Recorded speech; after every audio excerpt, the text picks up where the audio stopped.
പിതാവിന്റെയും പുത്രന്റെയും പരിശുദ്ധാത്മാവിന്റെയും നാമത്തിൽ ആമേൻ. എൻ്റെ പ്രിയപ്പെട്ടവരെ, ഇന്ന് ജനുവരി 25 ഞായറാഴ്ച. അമ്മേ പരിശുദ്ധ അമ്മേ, അമ്മേ പരിശുദ്ധമേ, ദൈവമാതാവേ, കൃപാസനത്തിലൂടെ ഞങ്ങൾക്കും ഞങ്ങളുടെ ദേശത്തിനും അമ്മ മധ്യസ്ഥം തേടി തന്ന എല്ലാ അനുഗ്രഹങ്ങൾക്കും കൃപകൾക്കും ഞങ്ങളിപ്പോൾ ഹൃദയം നിറഞ്ഞ നന്ദി പറയുന്നു.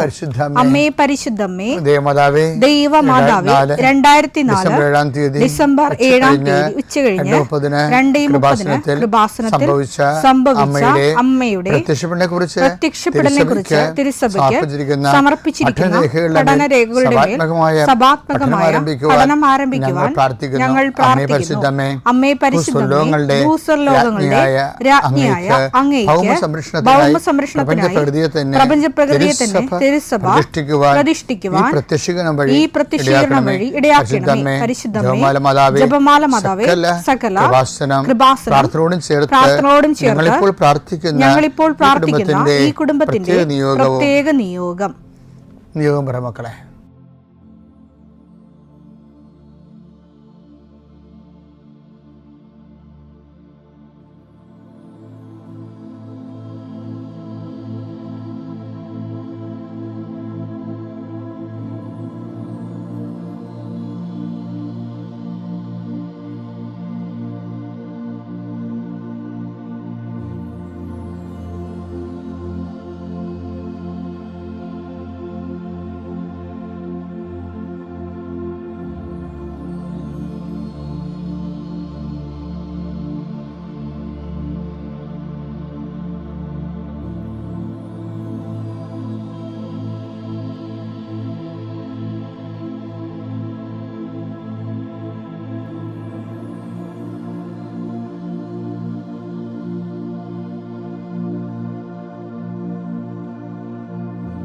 അമ്മയുടെ പ്രത്യക്ഷീകരണത്തിന്റെ ഈ അനുഗ്രഹവേളയിൽ ഞങ്ങൾക്ക് സാധിച്ചു തരുവാൻ കനിയണമേ.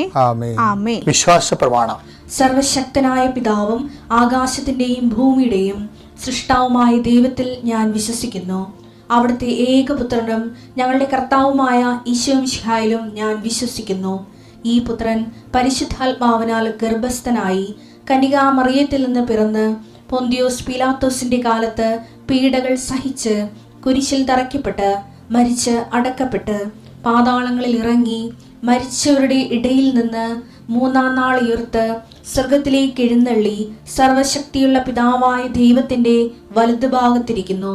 അവിടെ നിന്ന് ജീവിക്കുന്നവരെയും മരിച്ചവരെയും വിധിക്കുവാൻ വരുമെന്നും ഞാൻ വിശ്വസിക്കുന്നു.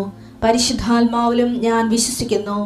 വിശുദ്ധ കത്തോലിക്കാ സഭയിലും പുണ്യവാന്മാരുടെ ഐക്യത്തിലും പാപങ്ങളുടെ മോചനത്തിലും ശരീരത്തിന്റെ ഉയർപ്പിലും നിത്യമായ ജീവിതത്തിലും ഞാൻ വിശ്വസിക്കുന്നു. ആമേൻ. സുഖസ്ഥനായ ഞങ്ങളുടെ പിതാവേ, അങ്ങയുടെ നാമം പൂജിതമാകണമേ. അങ്ങയുടെ രാജ്യം വരണമേ. അങ്ങയുടെ തിരുമനസ് സ്വർഗത്തിലെ പോലെ ഭൂമിയിലും ആകണമേ. അന്നു വേണ്ടുന്ന ആഹാരം ഇന്ന് ഞങ്ങൾക്ക് തരണമേ. ഞങ്ങളോട് തെറ്റ് ചെയ്യുന്നവരോട് ഞങ്ങൾ ക്ഷമിക്കുന്നത് പോലെ ഞങ്ങളുടെ തെറ്റുകൾ ഞങ്ങളോടും ക്ഷമിക്കണമേ. ഞങ്ങളെ പ്രലോഭനത്തിൽ ഉൾപ്പെടുത്തരുതേ, തിന്മയിൽ ഞങ്ങൾ രക്ഷിക്കണമേ. ആമേൻ. നന്മ നിറഞ്ഞ മറിയമേ, സ്വസ്തി. കർത്താവ് അങ്ങയുടെ കൂടെ സ്ത്രീകളിൽ അങ്ങ് അനുഗ്രഹിക്കപ്പെട്ടവളാകുന്നു. അങ്ങയുടെ ഉദരത്തിൻ ഫലമായി ഈശോ അനുഗ്രഹിക്കപ്പെട്ടവനാകുന്നു. പരിശുദ്ധ മറിയമേ, തമ്പുരാന്റെ അമ്മേ, പാപികളായ ഞങ്ങൾക്ക് വേണ്ടി ഇപ്പോഴും ഞങ്ങളുടെ മരണസമയത്തും തമ്പുരാനോട് അപേക്ഷിക്കണമേ. ആമേൻ.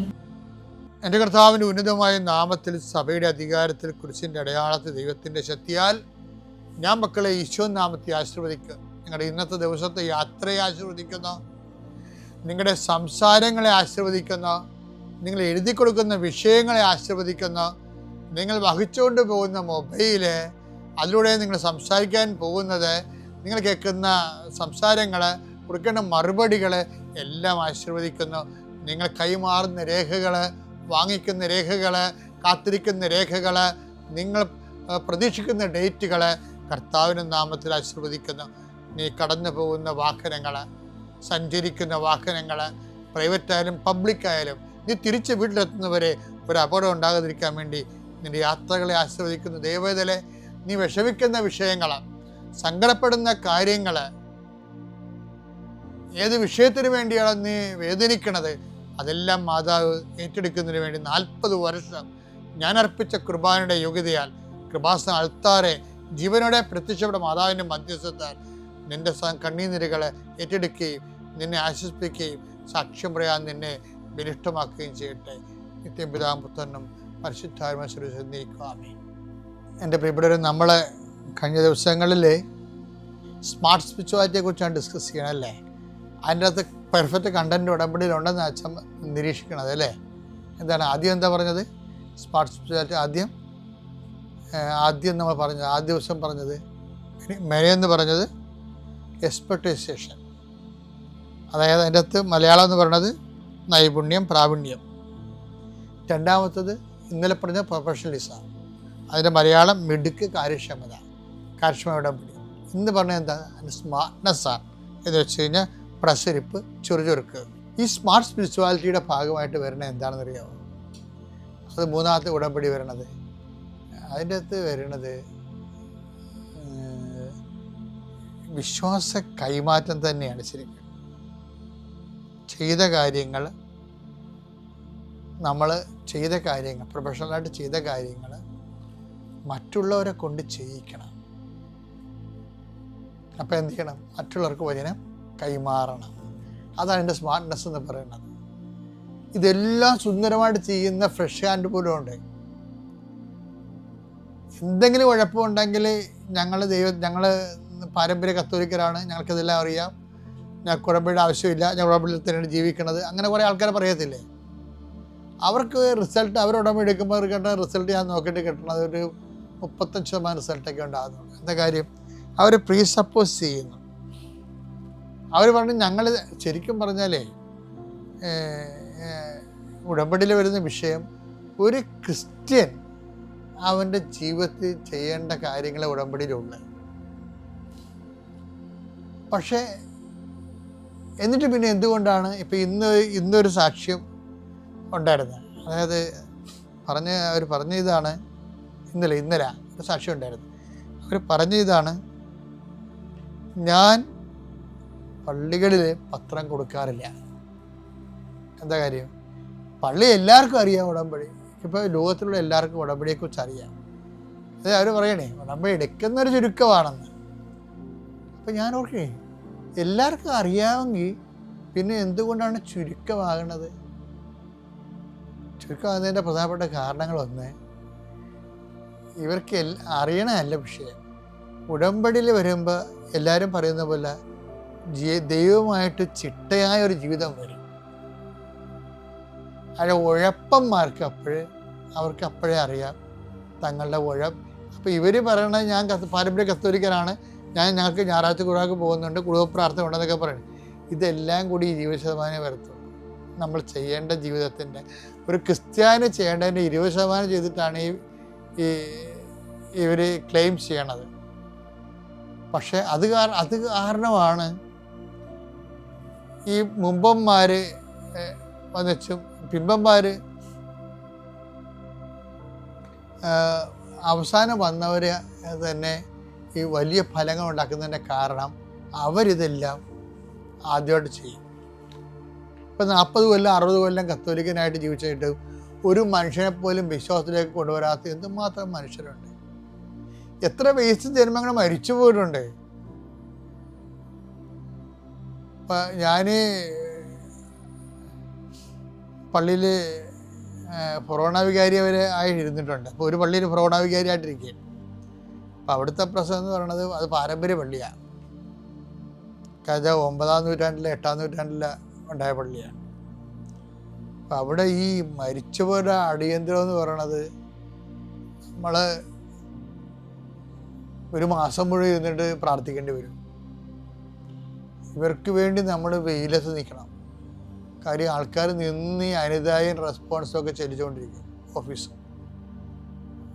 അപ്പോൾ നമുക്ക് തോന്നുകയെ ശരിക്കും പറഞ്ഞാൽ നമ്മൾ വെയിൽ കൊള്ളുന്നുണ്ട്, അതിൻ്റെ പേരിൽ പനിയും ഒടുങ്ങിപ്പോവുകയൊക്കെ ചെയ്യും. പക്ഷേ ഈ പാർട്ടിക്ക് വേണ്ടി നമ്മൾ ഇതൊക്കെ പ്രാർത്ഥിക്കേണ്ടതാണ്.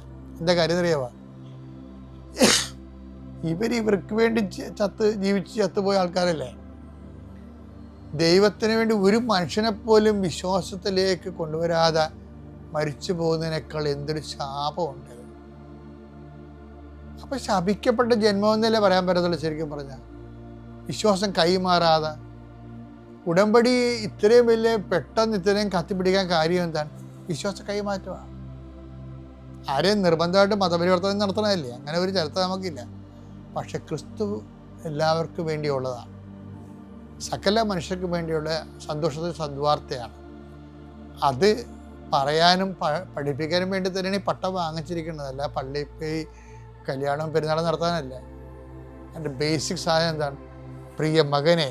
ആദ്യം തന്നെ ബൈബിൾ നമ്മളെ കൈ വെച്ച് തരുമ്പോൾ ഡീക്കനാകുമ്പോൾ സമയത്ത് തന്നെ മെത്താച്ച എന്താ പറയുന്നത്? പ്രിയ മകനെ, നീ ഇത് വിശ്വസിക്കണം, വിശ്വസിക്കണത് നീ ജീവിക്കണം, ജീവിക്കണത് നീ മറ്റുള്ളവർക്ക് കൈമാറണം. അതാണ് സംഭവം. അപ്പോൾ പട്ടം മേടിച്ചിരിക്കുന്ന ഈ പരിപാടിക്കാണ്. അതാണ് ആ ഒരു സാധനം മൊത്തമാണ് ഈ ഉടമ്പടി വരണത്. അതുകൊണ്ട് ഈ സ്മാർട്ട്നെസ് വരണത്. എന്താണ്? നമുക്ക് പ്രസംഗിക്കാൻ അറിയാൻ പാടില്ലെങ്കിലും നമുക്കൊരു സാക്ഷ്യം കിട്ടിയാൽ നമ്മൾ അനുഭവങ്ങൾ പറയും. അപ്പം അത് വിശ്വാസ കൈമാറ്റമായി. കാരണം നമ്മൾ പറഞ്ഞില്ലെങ്കിൽ ഒരു ബന്ധമില്ലാത്ത കാര്യം ആദ്യമേ അടിച്ചു തിരികെ പറയുമ്പോൾ നമ്മുടെ കാര്യത്തിൽ തീരുമാനമാകും. അവനെ അനുഭവം കിട്ടുമ്പോൾ അവൻ പറയും. അവനിതുപോലെ വിശ്വാസത്തിൻ്റെ വിഷയങ്ങൾ മറ്റുള്ളവർക്ക് അറിയിക്കും, കൊണ്ടുനടന്ന് അറിയിക്കും. അതുകൊണ്ട് ഇതാണ് ഇതിൻ്റെ സ്മാർട്ട്നെസ് എന്ന് പറയുന്നത്. എന്താണ്? അനുതാപം. സുവിശേഷം വിശ്വസിക്കണമെന്ന് തന്നെ അനുദപിക്കും. അതിനുശേഷം സുവിശേഷം വിശ്വസിച്ച സുവിശേഷം അതുപോലെ ചെയ്യാൻ വേണ്ടി മറ്റുള്ളവരെ അതുപോലെ ചെയ്യും നമ്മൾ. അതായത് പ്രൊഫഷണലിസം. ചെയ്ത കാര്യങ്ങൾ മറ്റുള്ളവർക്ക് പറഞ്ഞു കൊടുത്ത് അവരെ കൊണ്ടും ചെയ്യിക്കും. അതാണ് ഈ സ്മാർട്ട് സ്പിരിച്വാലിറ്റിയുടെ പ്രത്യേകത എന്ന് പറയുന്നത്.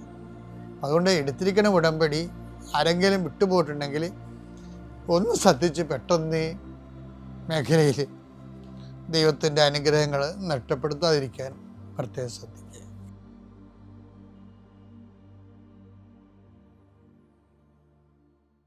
അത്യപൂർവ ദൈവാനുഭവങ്ങൾ ഇനി നിങ്ങൾക്കും സ്വന്തം. ഈ യൂട്യൂബ് ചാനൽ ഇതുവരെ സബ്സ്ക്രൈബ് ചെയ്തിട്ടില്ലെങ്കിൽ ഇപ്പോൾ തന്നെ സബ്സ്ക്രൈബ് ചെയ്യുക. ഈ വീഡിയോ ഇപ്പോൾ തന്നെ നിങ്ങളുടെ സുഹൃത്തുക്കൾക്ക് ഷെയർ ചെയ്തുകൊണ്ട് കർത്താവിൻ്റെ പ്രേക്ഷിതരാകുക.